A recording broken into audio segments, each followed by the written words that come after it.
friends, welcome back to Suchoritar Rannaghar. Today I am going to cook Ilish Machir Bhapa.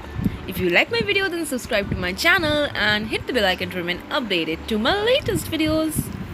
ইলিশ মাছের ভাপা করার জন্য আমি এখানে ইলিশ মাছগুলোকে ধুয়ে নিয়ে নিয়েছি এবং ইলিশ মাছগুলোকে একটা বাটির মধ্যে নিয়ে নিয়েছি, যে বাটিটাতে আমি ভাপা করব।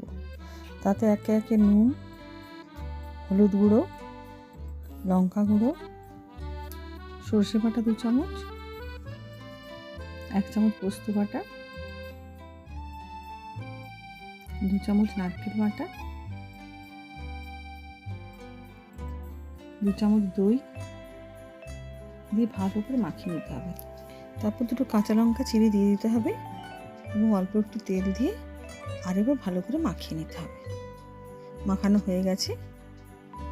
এবার একটা কড়াই কিছুটা জল গরম করতে দিতে হবে। জলটা গরম হলে বাটির ঢাকাটা বন্ধ করে বাটিটা জলের মধ্যে বসিয়ে দিতে হবে এবং একটা ঢাকা দিয়ে দিতে হবে এবং আধ ঘন্টা হতে হবে। তারপরে গ্যাস বন্ধ করে ঢাকনা খুলে দিলেই রেডি ইলিশ মাছের ভাপা।